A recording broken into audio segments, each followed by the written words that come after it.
Hoje vamos falar de dois filmes que se completam, do mesmo diretor, Oshima no caso, Império dos Sentidos e Império da Paixão. Na linha cronológica, comecemos pelo Império dos Sentidos. Salvo engano, Império dos Sentidos é de 76. Praticamente é um filme pornográfico. 30% das cenas é uma pornografia em si. Mas o porquê da pornografia em si? O diretor, ele tinha a intenção de ousar. Pelo sobrenome do diretor, né? Já dá pra saber que é japonês. E criar um filme pornográfico, 76, em japonês, no Japão, claro, no caso, né? Era já um pouco além, né, da coisa. E o filme também, ele não, que nem na pornografia atual do Japão, não é censurado. Os órgãos genitais não são censurados e tudo parece, né, ser, né, uma penetração. Há penetrações e tal, há felações, né, contatos com genitais um dos outros, seja com a boca ou com o pé, no caso no pênis, né, e assim por diante, e outras cenas a mais. Por quê, né? O diretor, em primeiro lugar, queria ousar, mas também queria fazer uma crítica ao antigo regime.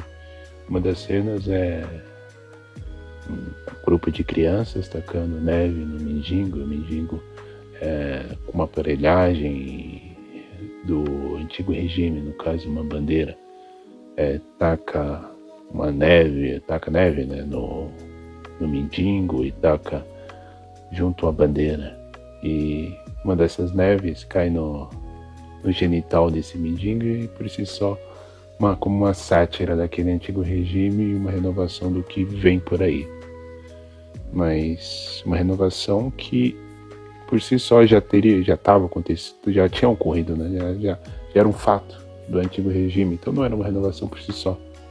É só como eu posso falar, uma retirada da máscara daquela cultura tradicional japonesa, que tinha uma máscara do tradicional, do conservador, mas na realidade pouco era o conservador, né?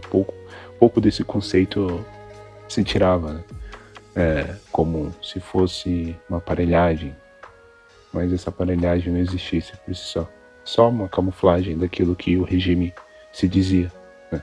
Aquele regime tradicional, imbuído de uma ideologia tradicional, queria dizer, mas na realidade era uma farsa. E o filme é pornográfico, não só nisso, né? Tem essas duas críticas que o Oshima faz no seu primeiro filme, que é o Império dos Sentidos, porém ele não só fica nesse campo, porém vai no campo psicanalítico, né? Dos dois personagens principais. Uma personagem principal em si é uma mulher com um complexo ninfomaníaco. Então, seus sentidos vão muito além. Ela fala que nunca se sente satisfeita. E o homem também, que tem um complexo de satírico, que seria a contraversão, né, da ninfomaníaca. Então os dois têm desejos que dificilmente vão ser consumados. E ao ser consumado esse desejo em si deles, né, da sua sexualidade exacerbada de ambos, para no final, com a consumação desse desejo, que eles vão fazer praticamente quase de tudo em si, né, para consumar. Praticamente eles vivem, né, fazendo relações, o coito, por si só, o coito, diversas vezes durante o dia. Eles não se sentem satisfeitos por completo, no caso. E a consumação desse desejo vai levar a um final trágico de ambos. Aí fica, né, pra ver o final, mas acho que o filme só se completa com esse final, porque seria apenas um filme pornográfico, com belíssima aparelhagem estética. A estética do filme é linda, os personagens atuam de forma também sensacional, e devo contar o final, porque o final, para consumar a obra tem que contar o final. No final, eles vão perder essa consumação desse desejo, né? Na verdade, eles vão perder um deles vão perder a vida, que é o homem, vai ser morto, enforcado. Ele tem um desejo, né, de ser enforcado. Eles praticam esse enforcamento algumas vezes, e esse enforcamento ele chega numa força total. A mulher enforca ele enquanto pratica o coito, a penetração em sua vagina. Ao consumar, né, ela o mata, ele vai ao êxtase, né, antes da sua morte, e ela também vai ao êxtase ao matá-lo. Logo depois ela tem uma leve miragem daquela coisa, uma miragem com crianças, seria o êxtase dela, né, o absoluto. Ela vê que teria matado em si ele, e não só matando ele, ela corta o seu pênis e os seus 2 ovos, seus testículos. Ao cortar, tudo indica, né, lá nos finais do filme, lá no final do filme, ela anda com esse corpo do homem por toda a cidade aqui inteira, o Japão.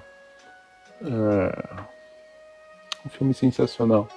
Acho que não só de contar o final segue uma tragédia ao estilo grego, né? Mas pelo que ele representa, a ousadia do Oshima é brilhantíssima, e é um dos meus filmes favoritos dessa saga, esse composto dual, que são os impérios. O segundo filme trata-se do Império da Paixão.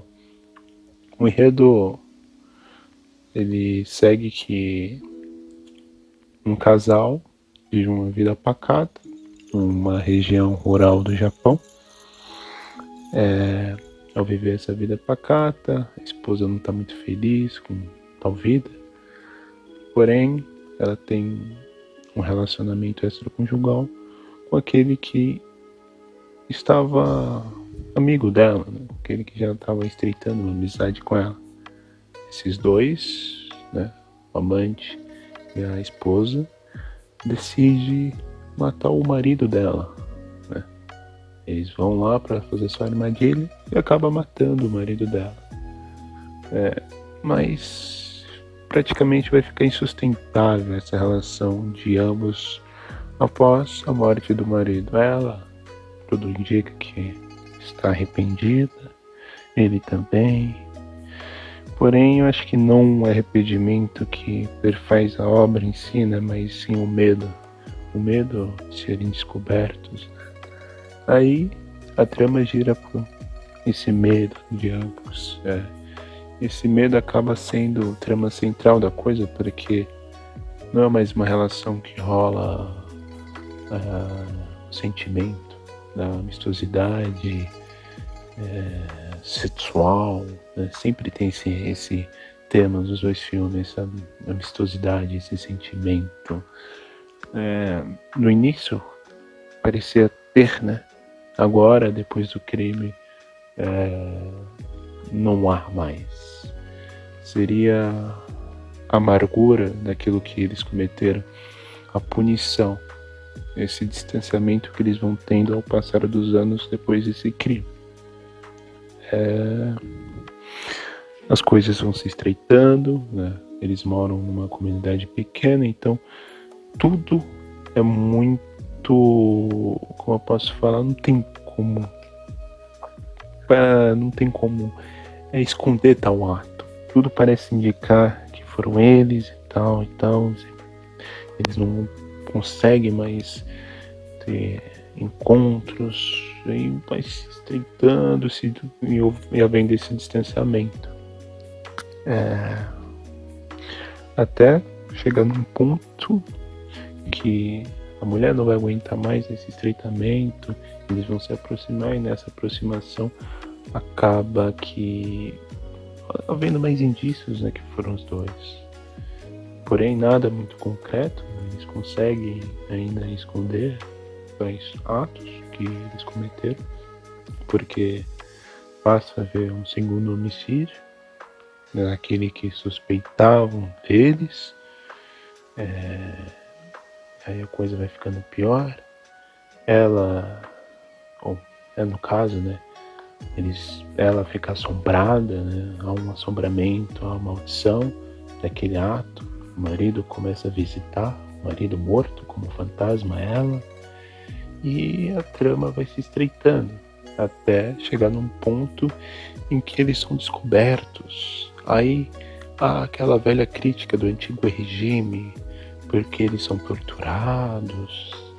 Ao serem torturados, eles confessam e acabam mortos, né, no final, sendo julgados.